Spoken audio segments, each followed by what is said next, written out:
This is Chuck Huber, the voice of Android 17. You're listening to Anime Seekers. You better be, or I'm coming for you. Dragon of the Darkness, Flame!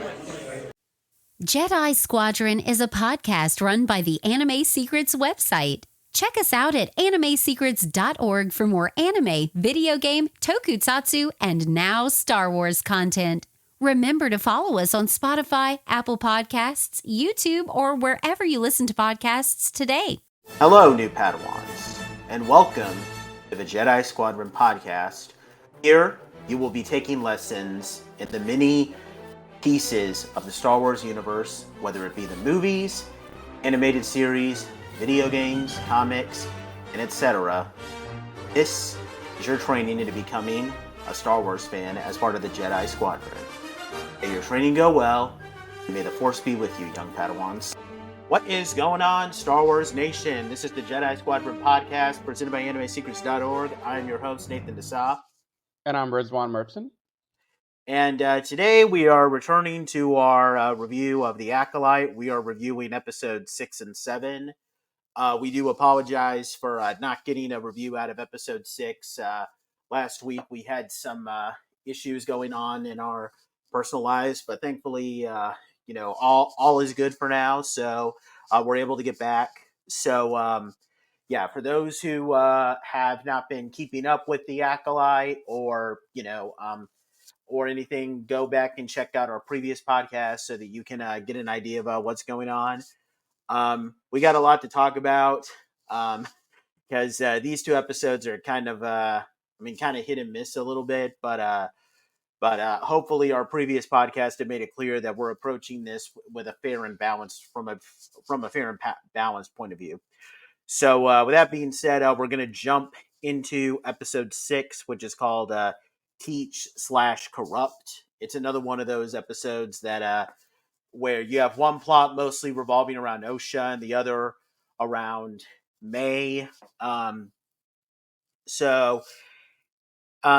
So a lot happens, but to kind of sum it up, so from May's point of view, May is disguised as Osha. She snuck aboard a Soul ship, and she was attempting to kill him, but then their ship loses power, and they're left stranded.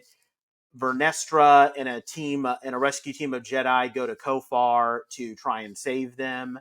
And Soul actually figures out that it was May. I don't have this listed in the notes, but he figured that it wasn't May. No. He figured that it was May because the way that May was handling the pip droid compared to how Osha really cared for the thing, or at least that's what the episode is trying to imply. But he travels to a different planet. We don't know where he's going just yet, but he disobeys an order from the Jedi to stay put. And while all this is happening, Vernestra finds the bodies of all the dead Jedi, like Jekki, Yord, and those other unnamed Jedi. They discover that they were all killed by lightsaber, and that leads them to suspect that Soul may have been responsible. And Soul is going to confront May and prepare to confess something to her. And while all this is happening, meanwhile, on another planet, an unknown planet, although I'll give commentary on which planet this might be in a second.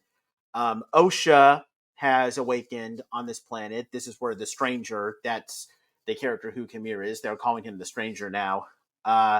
She meets him. She wants to kill him. She even steals his lightsaber, but she hesitates to kill him because, he's unarmed. It's not the Jedi way to kill an unarmed opponent. And because she hesitates, the Stranger is constantly confronting her on why she follows the Jedi way, because the Jedi threw her away. She's not a Jedi anymore. She got discarded, basically. So why would she want to follow the Jedi way? And he also is able to kind of appeal to her by appealing to her loss. Like, she lost the Jedi. She lost her whole family. She lost everything that mattered to her, including, becoming a Jedi. And, he tempts her with the dark side of the Force because he also lost everything. There's also a scar that's revealed on his back that he received from someone who threw him away. And the episode ends with Osha putting on his cortosis mask. Now, a couple of notable things about this episode, just from a Easter egg perspective. Like I said, the planet that Osha and the stranger are on, the episode identifies it as an unknown planet, but I'm kind of willing to bet this is actually the planet Ashto. I don't know how to pronounce it, but that's the planet where Luke is taking refuge on in the sequel trilogy. We see it at the tail end of The Force Awakens and all throughout The Last Jedi. Um, like, did you think it looked like that world, Riz? Do you think it could probably be that planet? Yeah, I thought it was, honestly. Yeah, okay. Um, Soul uses emergency code 0 while making his distress call to the Republic. It's an emergency code requesting immediate assistance. It made several appearances in Star Wars Legends. During Vernestra's talk with a senator, it is said that there are senators making desperate grasps for power. This is almost certainly kind of planting the seeds for the vast corruption in the Republic that's going to become apparent 100 years later in The Phantom Menace. Um, when May resets Pip to factory settings, his eyes go from red to white. Something similar happens to C-3PO when he undergoes the same reset in The Rise of Skywalker. Mock, that's one of the Jedis who is assisting Vernestra. He mentions that she feels nauseous during hyperspace travel, and Vernestra says she finds it unsettling. Apparently, this is a reference to her character having troubling visions during hyperspace travel. I haven't read far enough into the High Republic novels and comics just yet to know, but it appears to check out. The stranger's comments to Osha that what goes into his Cortosis helmet is, quote, just you and the Force and what you bring with you. That could connect to Yoda's comments to Luke regarding the dark side cave on Dagobah, where Yoda says only what you take with you when Luke asks him what's in the cave. And finally, to wrap up the Easter eggs in this episode, Vernestra has a purple whip-like lightsaber. Sorry, that was kind of a mouthful. A whip-like lightsaber. It's purple.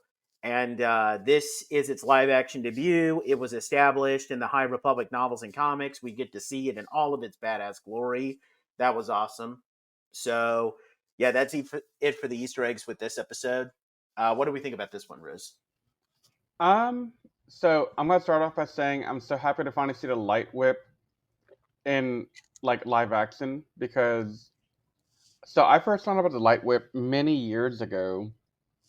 Back in my early university days, we had a club on campus dedicated to learning lightsaber combat forms. So the 7 forms of lightsaber combat. And my friend and I were looking at Legends, and we saw a lightsaber whip in one of the novels, I think it was. Mm-hmm. And I was immediately very interested in that one. I actually went out on the internet looking for somebody who would make me a lightsaber whip. I found one guy who had made one previously at that point in time, and he had just stopped making them when I found him because reasons. I don't know why, but I've always had the interest with it because I wanted to learn to use the whip in that combat club just Mm-hmm. for funsies, and I never had a chance. But now seeing it in a live action thing, I have hope that somebody out there will start making them again, and I can grab one. Yeah, that'll be absolutely awesome. Ranger doesn't know what's going to hit it next year. Yeah, totally. Um, but yeah, that's my little aside. The actual episode, okay. So on one hand, I I think there's too much going on here. There's two extremely separate plots going on, and we'll touch on this a little bit more in detail in the next episode that we're talking about. But it's starting to feel like we're seeing two different TV shows in the same thing, and I don't know. It's not vibing with me like it was before when it was all one big story.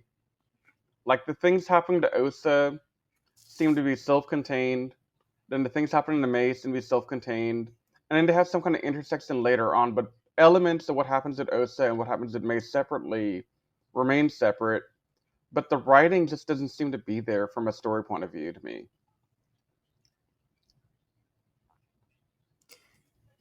Yeah, I can kind of agree with that. Now, personally, I thought this episode was pretty good. I think the next episode is where it's kind of starting to Yeah, lose me. But no, definitely. admittedly, but I will admit that like when I was watching this episode and I was like writing the notes out for the for the podcast for us to do this, like there were a lot of things that were happening that to the point where it did just kind of become a bit more confusing than everything else. Because I mean, the last couple of episodes, okay, maybe when we dig into the details, it gets a little complicated, but it's been pretty straightforward. But now we have two different plots. We have the stranger obviously trying to turn Osha into his new apprentice, and I actually liked that bit. You know, I love that part. That part's great.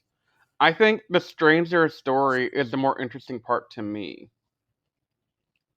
But But my complaint about it is I want the stranger to be the focus of the entire thing and not a side thing because up until now, aside from the bloodbath that happened like an episode ago, there's been a lot of disjointedness with the um the storytelling.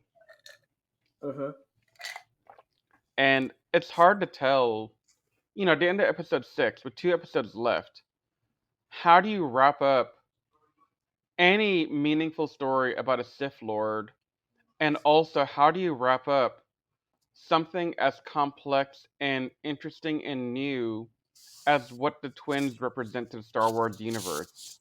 yeah, And so, if this was like, I don't know, Nate, like 15, maybe 20 episodes long, hour-long episodes, yeah, we could do all this and it'd be great. But 2 episodes left in the season, I don't see it happening.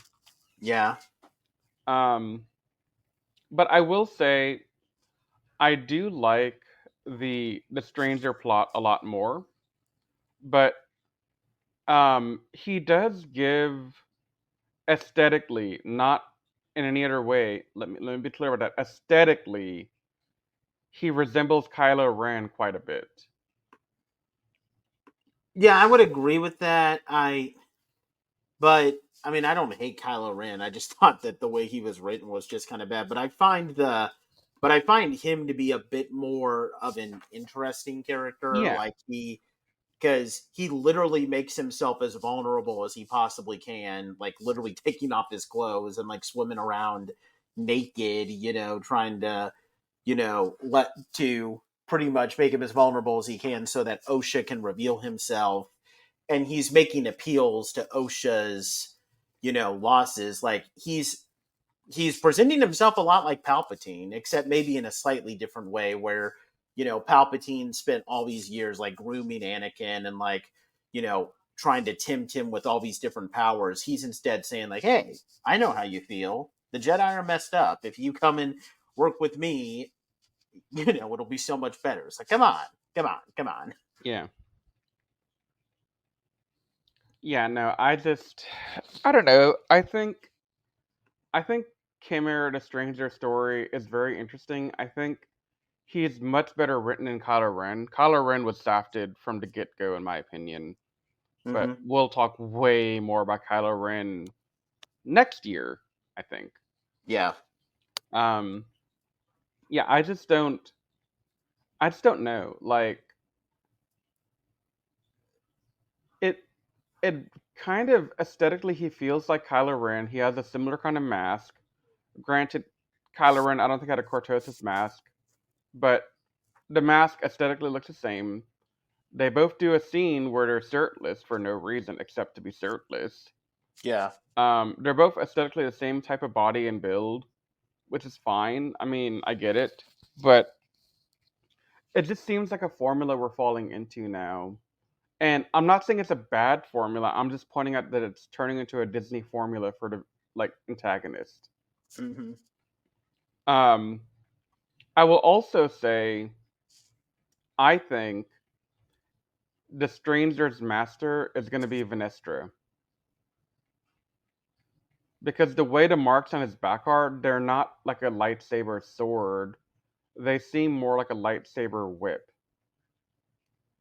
So, like, you're hinting that like Vernestra would be his master before he Yes. fell to the dark side. Yeah. Okay. That's my thought. Yeah, that'll be interesting. I mean, again, I know Vernestra is a big character in all these High Republic novels, so I'm not sure what her story has been up to this point, and I don't want to read the Wikipedia page because I want to read these novels to Yeah. figure what she's all about. But I don't know. From what I know, with like how her storyline is, I think some people would find that interesting. I mean, I'd find it interesting, but I don't know her character beyond what I've seen in the Acolyte, so Yeah. right now. Not a bad thing per se, just Hmm. something that, eh. But um, I think the big thing about this episode that just kind of bugged me was that I really wish that it just revolved more around entirely around Ocean the Stranger, because the stuff with May, I the episode wants me to be invested in it, but I just really can't. Like she, I mean, because first of all, wasn't she? Didn't she want to turn herself into a Jedi? So why is she all of a sudden now trying to kill Soul again? right, and And that's what I'm confused about. Why is he doing that? Like, her entire story, looking back at it, is very confusing. So, I'm gonna hold off on talking about May in more detail until the next episode, because I can't talk about her without having that episode on the table. yeah, but I do like how this is. I mean, I'm curious how. Well, now spoiler, we're not going to figure this out in the next episode, but I'm curious how this is gonna, this suspicion that Soul is the person who killed all these Jedi, according to Vernestra. Like, does this mean that like they're just never going to figure out that the Sith exist, thus kind of aligning with Kiadi Mundi's claim that the Sith have been extinct for a millennia? Like, I I don't mean, know. They've it could happen because I don't know if Soul's gonna live. yeah, that's true. He's going on a villain path, in my opinion. Yeah. So I don't know. It's gonna be interesting to find out. I just wish we had more directed story development for Soul and May in that part. Yeah. Because most of their story is just in this episode. We're on a ship. Ship is dead. May is trying to play coy with Soul. Soul's trying to play coy with her. Neither one wanting to admit that they know that the other knows the secret of the May not being Osa. Mm-hmm. So it's just a lot of back and forth, like them trying to be witty, but it doesn't really hit ever. It doesn't hit at all. No, it doesn't. It just comes off as, okay, we get it. Can y'all do something interesting? Come on, guys. Like, couldn't you have just stayed the route of like May wanting to do trying to come clean to Soul and maybe tell him everything about what the stranger is about? Because I mean, she's probably spent a good chunk of her life now with the stranger, just getting all this training from him. So like maybe she could be trying to explain to Soul everything while also we need more scenes for her kind of demanding what Soul's secret is, even though the secret that we're going to get in the next episode is kind of weak, but it's whatever. I Yeah. mean, I would say overall the Teach/Corrupt was still a solid episode. I'd probably give it an 8 out of 10. I I can't give it an 8 because I'm too bugged by the Soul and May plot being as Mm-hmm. listed as it was. So this is more like a 6.5 or a 7 to me. Yeah, I think that's fair. I would probably go to 6.5 here. Yeah, fair enough. Just it doesn't hit, and I can't sugarcoat it. I mean, I know I thought Acolyte was doing pretty well in the beginning, but it's starting to lose steam now. Yeah. and we're gonna lose more steam next episode. So take it away, Nate. Yeah. So this is one where we're definitely not going to disagree. So episode 7, Choice. This is another flashback episode that kind of ties in with the third episode. Except this one is told more from the point of view of the Jedi as opposed to the episode 3, which was told from the point of view of Osha and May as kids. So 16 years ago, Sol was on a mission to the planet Brendok with Indara, Kelnaka, and Torben. Um, they were searching for Force Virgins, and because it was discovered that Brendok. Well, I'll talk about that in a second, but basically Brendok was considered lifeless, but then it got restored pretty quickly, so they were looking for Force Virgins. And Sol wandered upon May and Osha, having their little fight, which we saw at the beginning of episode 3. And that led to him discovering the Anasaia Coven. And Sol felt a connection to Osha and really wanted to take her on as his Padawan, but Indara didn't want him to, and the council wasn't willing to let her join. They got into this whole and he felt a connection to Osha when they infiltrated the coven. Learning about all, just introducing themselves and everything. And then the way that this ties into the third episode is that Osha was preparing to leave, and May was angry, as we all know. And it was revealed that Coral, Mother Coral, I don't know how to pronounce her name, but she was like that Zabrak. I think she was a Zabrak, a horned, which I can't remember what the horns imply to me that she's a Zabrak, but if I'm getting her species wrong, I apologize. Um, she secretly gave May permission to stop Osha from leaving, which led to their skirmish in the room that led to the fire being started. And Mother Coral was attempting to rally the Coven to battle the Jedi because she was willing to die before she let them take the children. And Sol and Torben infiltrated the Coven. Torben was motivated, by the way, because he wanted to get the twins to prove that there was a Force Virgins, because for some reason he's very desperate to leave the planet.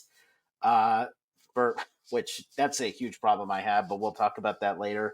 Um, and they confronted Coral and Anasaia, demanding to know how the twins were created. They did a blood test to reveal something unusual about them. May came begging for help, and Mother Anasaia attempted a spell that appeared to be affecting May. And Sol, thinking that May was Osha and thinking that Anasaia was about to do something to her, he stabbed Anasaia with his lightsaber, and Anasaia admitted that she was going to let Osha go before she died.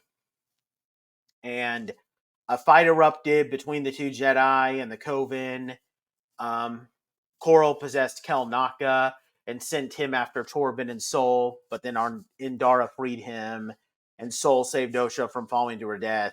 And in the aftermath, Indara angrily told Sol off for interfering despite her warning, and they decide they're going to tell the council that May just simply burned the forest and everyone died. The fortress and everyone died. And Sol wants to confess to the council, but Indara says it's only going to cause more pain for Osha. That's how that episode ends. A couple of Easter eggs. So, like I said, they said that Brendok was cataloged as lifeless 100 years ago. Indara specifically says that this was due to a hyperspace disaster. This is a reference to the Great Hyperspace Disaster, and I actually know about this because it's a big event in the book I'm reading, Light of the Jedi. It was part of the plot of that book. Long story short, two ships in hyperspace crashed into each other and exploded, and shards of the ship were coming out of hyperspace all over the place and crashing into planets and killing a bunch of people. Really horrible thing. And apparently Brendok was one of those planets that was affected. Um, Torben suggests that the Anasaia cult might be Night Sisters. That's a reference to a cult of witches first established in the Clone Wars. We already know. Well, I don't think we've covered the Night Sisters just yet on this podcast, but we will soon enough when we get to Clone Wars. Torben is revealed to be from the planet Bonadon. This is a corporate sector world, first established in the 1979 Legends novel Han Solo's Revenge, and it appeared frequently in the KOTOR Knights of the Old Republic timeline. This is its first time it is mentioned in canon. The Jedi, surprised to being able to clone Force sensitive, lines up with canon having previously established how difficult it is to do so. This was established with the Project Necromancer in both the Bad Batch and the Rise of Skywalker. And finally, Mother Anastaea's claim that Soul's noble intentions will lead to, quote, the downfall of every Jedi in the galaxy. This is foreshadowing a very horrible eventual demise for the Jedi Order in Revenge of the Sith. So, yeah, that's it for all these Easter eggs. What did you think about this one, Riz? Well, I already know what you thought about it, but please explain to the audience. Okay.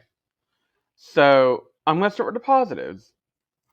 I liked the line from Mother Anastasia saying that the noble intentions will be to lead to the downfall of every Jedi in the galaxy, because that's been, in my opinion, one of the primary things that the Acolyte's trying to do is to show us that the Jedi weren't all happy-go-lucky thousands of years ago or whatever. Like, they were always kind of messed up, even prior to the events of Episode 1.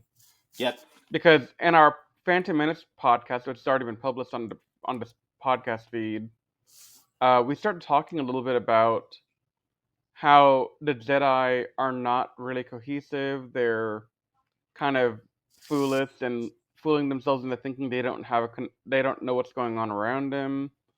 And in episode 2 that we reviewed, it's not on the podcast feed yet, we go into more detail talking about like how it's annoying that Mace and Yoda are that easily fooled by Palpatine and that easily made to not be able to see into the Force because it's all cloudy, quote unquote. Yep. So I do like this foreshadowing here a lot. However, the rest of the episode leaves a lot to be desired. So my first big thing is Torben's story doesn't really make sense to me. Like, I understand he's a Padawan under Indara, and I get that he's kind of ambitious. That's my take on him anyway. And he wants to prove himself a good Jedi. But why was he wanting to rush back to Coruscant with so much rush that he wanted to go storm to find the twins to bring him back as proof of divergence? Like, I don't know, that didn't really make sense to me. And Yeah, I guess they're trying to imply that he just doesn't feel comfortable on Brendok, or there's something about the planet that scares him. But I mean, I don't know. They didn't really do a good job of establishing why he's so desperate to get back to Coruscant. no, because I had two thoughts on why he wanted to go back. One, I thought he was freaked the hell out by the Coven, and he wanted to get the hell out of there as soon as he could. But something that doesn't support that theory is he was kind of ready to go Yeah. well before they even found the Coven. Mm-hmm. So that made me think he is more likely trying to go back to Coruscant to see if he can do the trial to become a Jedi Knight. But that's not really well explained, and it makes it very flimsy to me. I also, okay, I do like the soul and not the soul, the Osa and May story bits in the beginning, showing more of like them growing up together. I do like that. I think Soul, when he sees Osa that connection to Osa is kind of weird to me. I don't understand it. Like, if he's really such a great Jedi, and he's soon to later go on to become a really great Jedi, teaching Padawan and just being somebody that everyone seems to respect, then he wouldn't let attachment hold him down so hard to want Osa. And so, I don't know, either this feeds into the Jedi are flawed argument, or Soul is just a badly written character, in my opinion. Yeah, th- I'm guessing this is obviously supposed to be the big reveal that even though May technically started the fire and that resulted in the death of the whole witches coven thing, technically he's in like I don't know if you could say indirectly or directly, but he's responsible for it because he was so desperate to take Osha on as his Padawan that he didn't heed the advice of the council in Indara to say, hey, you probably shouldn't do this because the Coven probably doesn't want them to go. Yeah. And he's probably thinking, like, he's constantly insisting this is what's best for Osha. And it's like, is it what's best for Osha or is it what's best for you, buddy?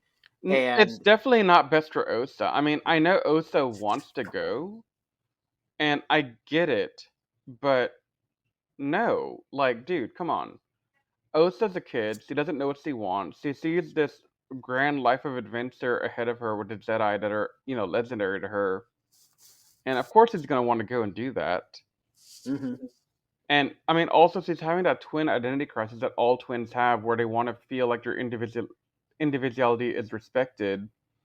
And let's be honest, if they're both in the coven together, they're going to be seen as interchangeable. They're not going to really have their own individuality as easily, I don't think.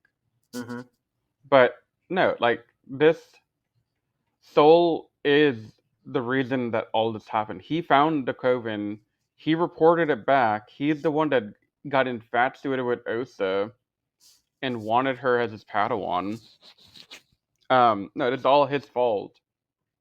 And that last scene, I hated it. Whenever he is basically trying to save both twins, and he makes the conscious choice at the last second. Screw May, I'm saving Osa. That scene infuriated me because, okay, first, he's a Jedi Master, or I think he's a Jedi Master at this point in time, 16 years ago. You're Well, telling he doesn't have a Padawan, so I think he would be considered a knight, but I don't know if he would be given the rank of master yet if he hadn't had a Padawan. I don't. Do you have to have a Padawan to be considered a master? Uh, Is that I specifically said think anywhere? I think so. I mean, I don't know how it is in canon, but I think that's how it was established in Legends. Now, maybe the Okay. rules are different in canon, but I Yeah, haven't seen anything just yet. It's possible. it's possible, but I don't. I don't know. I'm not gonna buy into that just yet. Um. Yeah. No. I think. In any case, it doesn't matter if he's a master or not. That's irrelevant to my argument here. The point is more about this guy is a full-fledged Jedi Knight at minimum, right? Mhm. You're telling me he can't use the Force to levitate two small girls and slowly levitate them back to the cliff to safety. And he's gonna struggle like that much? He's struggling like he's dealing with a Sith Lord. He's not. He's dealing with two small children who are not even fighting him. Yeah. Like, how hard is that to do, my dude? Yeah, this episode, like I want to like this episode, not just because of some of the Easter eggs with how it kind of connects to the book I'm currently reading, but also just kind of because you know I feel what the episode is trying to do, that they're trying to make out Soul like it was his personal desires and agenda that kind of led to the death of this whole witch coven, and he feels guilty about it. I want to like it, but the way it's written just kind of makes it kind of made me more confused than It's sad poorly for it. written. It's so poorly written, though.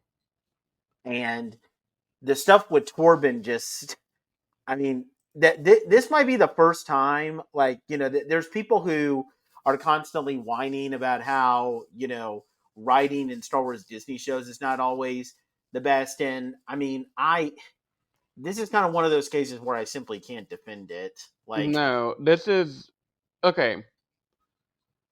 I'm gonna give you a hot take. We all know I'm not the biggest fan of the Book of Boba Fett writing, right? mhm. Book of Boba Fett looks like a like Pulitzer Prize compared to this. Yeah, I think that's fair. Like there's nothing. This episode has no good writing. I'm sorry. And honestly, the thing that bugs me more the more I think about it. Now, for the audience's sake, I watched this episode for the first time like an hour and a half ago. So you're catching me when I'm still processing what I watched. So have fun with that. But I'm still annoyed at something bigger at the grand scheme of the series right now. So we're on the penultimate episode here. Next week is the final episode of season 1, and this is where we choose to like spend our time on doing a flashback for an entire episode, sewing stuff that we probably could have gotten earlier and built a much stronger story based around this. Like, we didn't even need the stranger until season 2. We could have had this be the entirety of the season and just worked on kind of dissecting Soul, dissecting the twins and what the heck it means for these twins to have been conceived by the Force in the way that they were. Dude, that's a lot of plot right there that we're not giving a lot of justice right now. Yeah. And I mean, you know, we still don't even know at this point, is the stranger really a Sith Lord? Is he part of the, oh my god, what is it called? The lineage of Sith that go back like a century or like 1,000 years or whatever, and they're all working on the grand downfall of the Republic. What is that called? The lineage of Sith, The Grand Plan, I think. the Knights of. No, they can't be them. No, like okay, so there's a there's a line of Sith going back like 1,000 years, according to legends, and they all want to do the same thing, and that's to politically dismantle the Republic, and they're working in the shadows doing it. I'm not. I mean, Order. It can't be Order of the Sith Lords. Like, No, there's a it, name for it. I think I know what you're talking about. I just can't remember what they're called. Yeah, Well, but in any case, we don't even know if he's part of that order or not. We don't know if he's the apprentice or he's the master of the Sith pairing. mm-hmm. There's a lot of things we just don't know. Yeah, and so I got to be honest. Like, Oh, I've okay, been. sorry. Go ahead. It's called the Great Sith Plan. Great Sith plan. Okay. Yeah, it's also called a Grand Plan, and it's basically something in Legends that originated with Sith Lord Darth Bane, and he had the Sith Order go kind of quiet for 1,000 years plus, working in the background to try and corrupt the Galactic Republic from within, and discredit and diminish the Jedi Order, and ultimately rule the galaxy through a Sith Empire, basically. Ah. Okay. So basically, what Palpatine did in the movies, this is the build up to that. Like hundreds of years of Sith working on this goal to finally get to where Palpatine could do it. Mm-hmm. So that's in Legends. That's not in Disney canon, but I'm using this piece of Legends as a reference point to what I think they're doing here. And I don't know if he's even related to all that stuff. Yeah, we're just gonna have to see. Yeah, and that's like we do such a disservice to this character who I actually like. I like the stranger for the most part. He seems like a good character. He is really interesting in how he sounds as Osa and how she thinks. And the things he's telling her in the last episode, I mean, yeah, these are all things that are worth going into more detail on. But I can't help but feel like he's gonna get shafted until a season 2, if they make a season 2. Yeah. I mean, I think they will make a season 2 just kind of because despite the review bombing campaign that's clearly being done, it's actually getting pretty good viewership. It So is. I think they're already talking about season 2. And honestly, if you look at like different forums like Reddit, um I haven't looked at it in the last couple of weeks because of personal stuff, but when I was looking at it after episode 5, I was still seeing, in my opinion, more positive feedback on the Acolyte versus the negative feedback that was coming out. Now, Yeah. there are some really good people giving some good negative feedback, and I think some of the things they say do make sense. I understand why they don't like the Acolyte, but they're at least giving a good reason for why they don't like the Acolyte, and I can respect that. Hmm. Um, but the review bombing as a whole, I don't think it's worth a 14 or whatever the heck it's on Rotten Tomatoes right now. I think it's this season as a whole probably a 60 at Hmm. the most.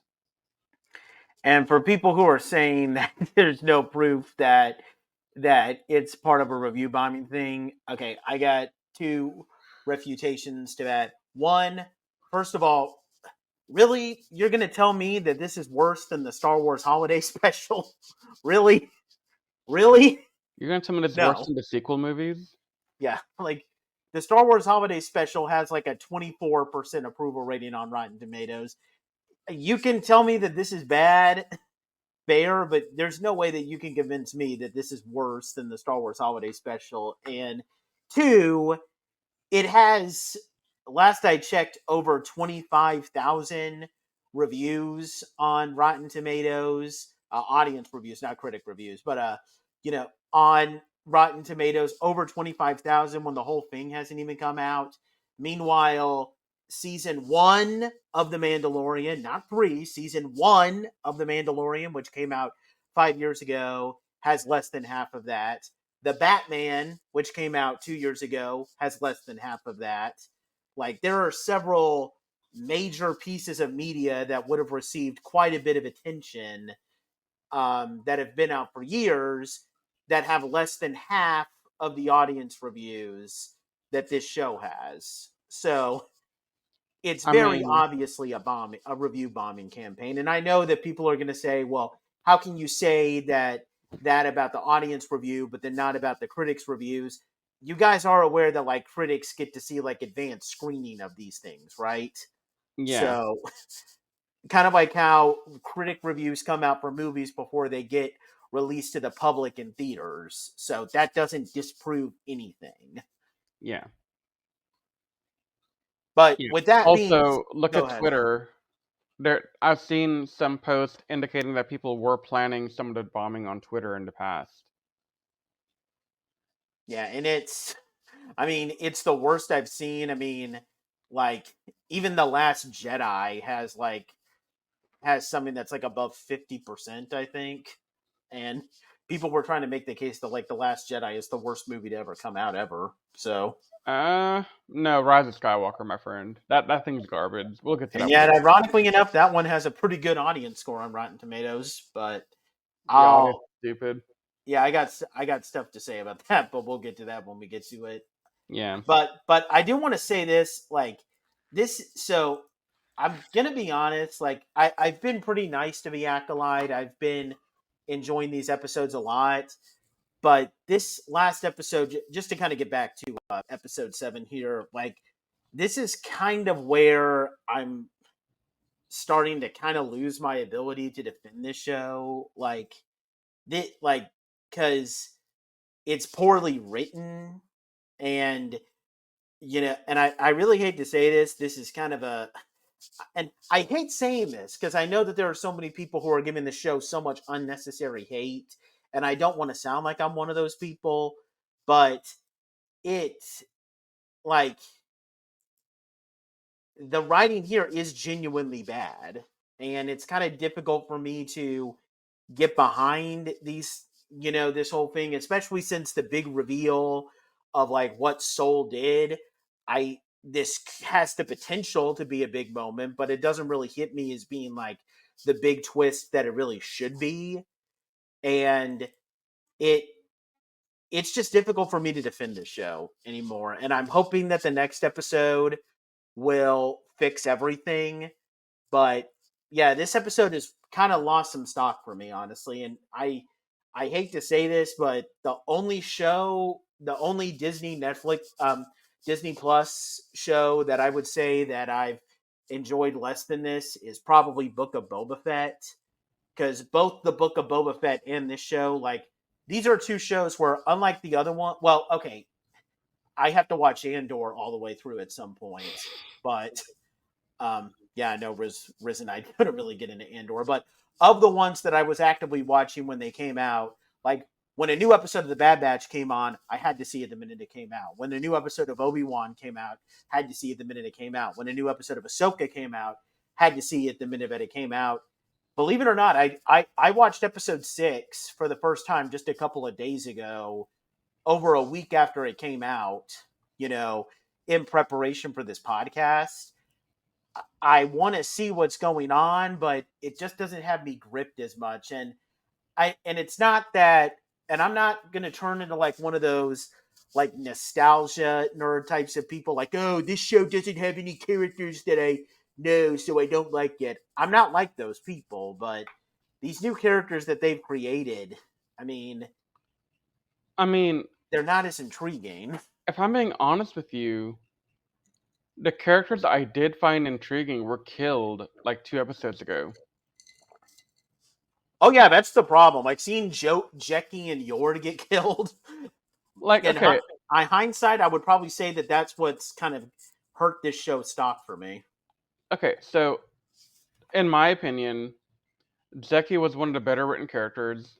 She had a lot of grit, and I want to know more about like where she could have gone because that kid went head to head with the stranger and held her own for much longer than she had any right to be. And while I didn't like Yord from the beginning, I I wasn't meant to like him. Like the story didn't want me to like him, so I didn't like him. But I liked him because I didn't like him, if that makes sense, right? Like Yeah. he was written well enough that I liked him being there, and I wanted to see what he was going to end up doing because he was a pompous, arrogant Jedi, and he was meant to be a little bit of an asshole. So having him not be an asshole, I I don't know. Like it didn't happen because he died, and we don't know what his story would have been. Like he may not have been a real bad character, to be honest. He might have just had a strict following of the guidelines of the order. Who knows? We don't know. And we got more development on them early on than we did Soul and the twins for a good episode or two. Mm-hmm. So seeing them just all get slaughtered and not really seeing a reason for them to get slaughtered except for the stranger to take Osa. But where are they going to go with Osa and the stranger? We have one episode left. Yeah, this next episode really has to blow. Like, okay, if the next episode blows my mind, maybe my score for this episode can be revised. Because if an ending can really really help a show. Like, and if you want any proof, I mean, go watch our Toku Secrets little review series on Samurai Sentai Shinkenger, where early on Riz, aka the only guy who on the team that had not seen Shinkenger before, he was kind of lobbing criticisms left and right. But then when that in-game arc came, that completely changed his perspective on the show. And Yeah. in a last episode, could probably save this, but No, it can't. Because here's why. The reason Sinkins was able to save itself is because they were planting seeds all throughout. that okay, that's fair. And they also had like 3 or 4 episodes in the end game arc to kind of flesh out a better understanding of what's going to happen. You got 40 minutes left, roughly, of this season. They're not going to be able to do everything in 40 minutes. Unless they make this like a 3-hour episode, they're not going to be able to do it. Yeah. And honestly, that brings up another criticism that I might make, even though it's a little bit unfair in my opinion. I don't remember the exact amount, but I know that Disney spent an obscene amount of money making the Acolyte versus making like Obi-Wan Kenobi or the Mando. And this episode makes me wonder how they blew that much of a budget, because they're literally in the same scene, like the same setting, for like 3 or 4 episodes, and they're not really doing anything that visually stunning to require that much money to be spent Yeah. comparatively. So, like, what were they doing? What did they spend the money on? I'd love to know, because I don't see it. It's not on the writing, that's for damn sure. Yeah, and I think her name is Leslie Headland, the woman Yeah. who is the head writer. Like, I don't mean any disrespect to her. Like, I'm sure that's one thing I want to. That's one thing I want to preface. Like, the people who are getting like personal hate, like Headland and Amanda Stenberg or Stromberg. I can't remember her last name. The woman who's playing OSHA and May. I mean no disrespect to them. I mean, first of all, Amanda Stromberg or whatever her name is, she seems like a really good person. I follow her on social media. She seems very nice, and I mean, I get good vibes from like Leslie Headland. So I don't want to come off as if like I'm like I hate these people, because I don't. But I mean, I kind of have to be kind of honest here. Like that this stuff, like I feel like Strindberg is giving her best to try to make Osha and May great characters, but she can only do so much with the writing that she's given. And yeah, I don't know. Like I I feel so bad giving this show a negative review because of all the hate, unnecessary hate that it's giving, but it's just so difficult. Well, I'm not gonna say it deserves the hate it's getting, but it is not as good as we initially thought it would be. Yeah. And I'm gonna like I really need to. I don't know. I mean, I'm enjoying the High Republic novel that I'm reading, and I do hear that a lot of the High Republic stuff does get really good, but I don't know. I'm really curious. Maybe I should go into like the High Republic subreddit and see what they think of the show. But I, yeah, I got like a million thoughts going through my head, and a lot of those questions are probably not going to be answered until after I see the last episode of this show. No, I think we're gonna end up having a lot of um we're gonna have a much longer podcast next week trying to dissect what we just watched when we Yeah. see episode 8. Because I don't have high hopes. I don't think the season's gonna be able to save itself. Mm-hmm. Unfortunately, because it did start off fairly interestingly.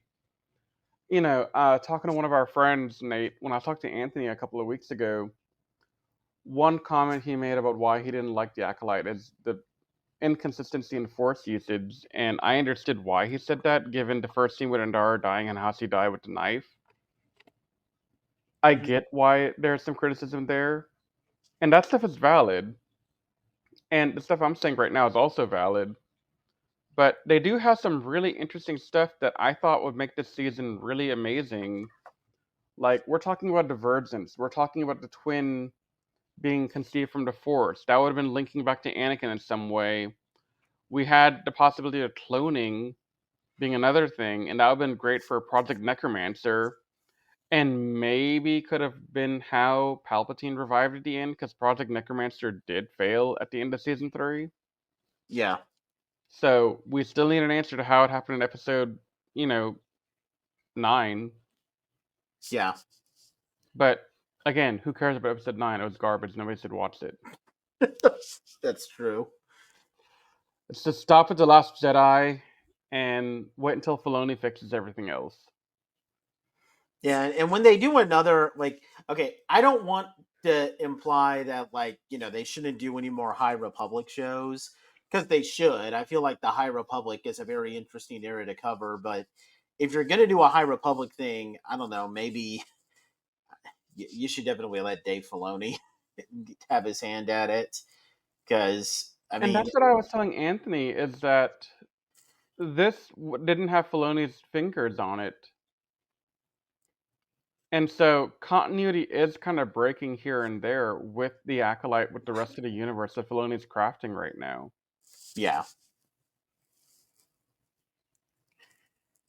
I don't know.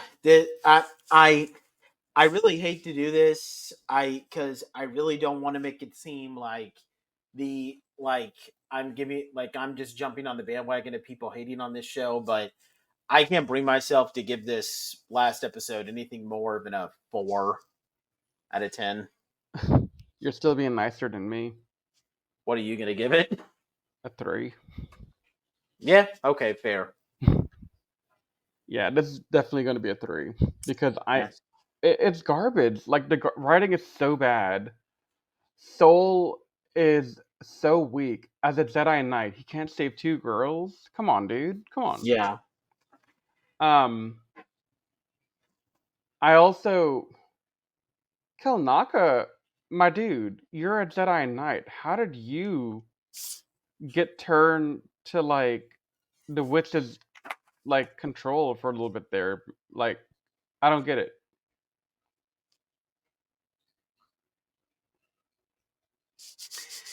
I. Well, okay. Episode 8. The ball is in your court. You gotta give us Yeah. something good next week. I mean, the only character who made sense, in my opinion, was Indara. Indara did and said all the right things. Yeah. She's the one that said, hey, let's call the council. She said, hey, the council said, no, don't do this. Hey, Soul, why are you doing this? Hey, Soul, you did the thing. Now you have to live with it, you dumbass. Oh, Yeah. also, that brings up another thing. No, I'm actually not done with my rant yet. Damn. Ah, I hate myself right now. This might also drive the score down a little bit more, but we'll see. Indara telling Soul he can't, you know, go route himself out to the Order because uh you don't want to crush the little girl's dreams of being a Jedi. Dude, don't pull a Qui-Gon when you're not going to be a Qui-Gon. Because no, you guys are not supposed to allow people that are unstable into the Jedi Order. That's your entire thing. You guys say we have an age limit. Anakin was too old, and I thought, you know, I thought so. Oso is the reason why they made the Anakin rule, like why he couldn't be allowed in. Yeah.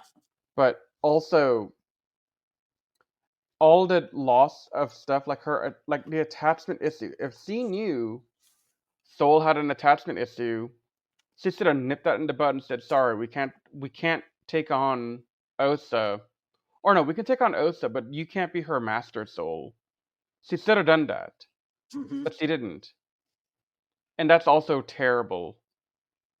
Like, she's indirectly the reason all this crap is really kind of happening in part. You're talking about Indara? Yeah. So no, she didn't do all the right things. She actually made a colossal mess up. Well, the more that we take a look in this, the more that kind of worse it gets, isn't it? Yeah, give me 2 minutes. I might find something else to rant page about. Yeah, so I'm hoping episode 8 can at least make this show a passable one, but yeah, this is, I mean, I hope Leslie Headland gets another chance, and hopefully she can do something better. But I mean, uh, but this is not the best work that we've gotten. Still not the worst thing that Star Wars has ever put out. I mean, you're not going to convince me that this is worse than the Rise of Skywalker or the Star Wars Holiday Special. But I don't know. This is still probably with the momentum that this show is going. This is going to probably be like a D tier show for me. Oh my god, I have more thoughts now. Damn. Oh my god. This podcast will never end. Help us, Evidently. audience. Help. Why am I still thinking about this? Why am I getting so mad? Okay. Explain to me, Nathan, because now it's really bugging me. Torben's the Padawan, right? Uh-huh. How was he able to prevent Kelnaka from literally skewering him in that scene? He's a Padawan. Kelnaka's a full-fledged Jedi. What? Like, how do you write like this? Kelnaka should have easily kebabbed the dude. Yeah, probably. So, yeah, like, unless you're going to tell me that the possession thing nerfs him, then weak on the witches, because that's not how witches work. They're damn witches, for God's sake. Mm-hmm. Okay, before I have any more thoughts, Nate, close it out. Okay. Let us out of here. Free me. All right. So just a brief update on what our schedule looks like. We're going to try to get to the Brotherhood novel to kind of kick off our Clone Wars little review series very soon.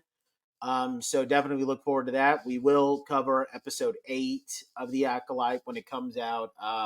Well, okay, this will be posted, but this will probably be posted by the time it comes out. But we'll definitely get a review for you guys out there pretty soon. And with that said, we're looking forward to covering a lot of the Clone Wars stuff, and we're definitely looking forward to wrapping up The Acolyte. Hopefully, episode 8 will will give us something good, but yeah, this show has kind of lost a little bit of steam for us. Honestly, I'm looking forward to saying goodbye to Acolyte. Yeah. Because the more I think about it, the more I find, and also that 3 is now a 2, damn it. And with that said, goodbye. Yeah, please don't associate us with the people who are review bombing this show. We have absolutely no affiliation with that group. No, I'm just giving legitimate criticism because it's so bad. Yeah. This episode, up until this episode, I had no qualms, really. This is the episode that broke me. But yeah, we're gonna have our Attack of the Clones review out very soon. We have it pre-recorded. It'll get posted pretty soon.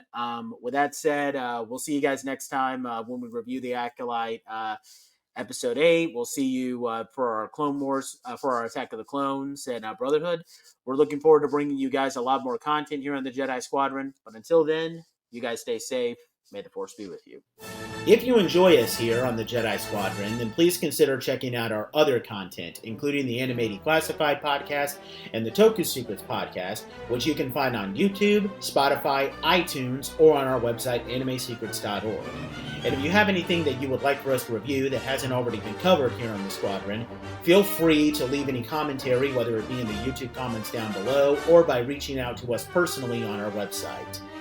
Also, please follow us on our social media pages, Anime Secrets, on Twitter, Facebook, and Instagram to keep up with our content as we post it. If you're listening to us on Spotify or iTunes, we thank you so much and ask you to please leave us a rating out of 5 stars.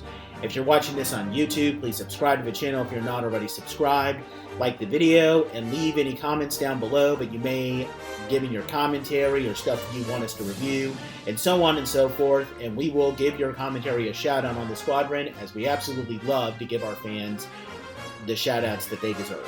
With all that said, we thank you so much for listening to us here on the Jedi Squadron podcast, and we will see you next time for our next adventure through the amazing world of Star Wars. But until that time, the Squadron is preparing to enter hyperspace once again, so you all stay safe, we love you, and may the Force be with you.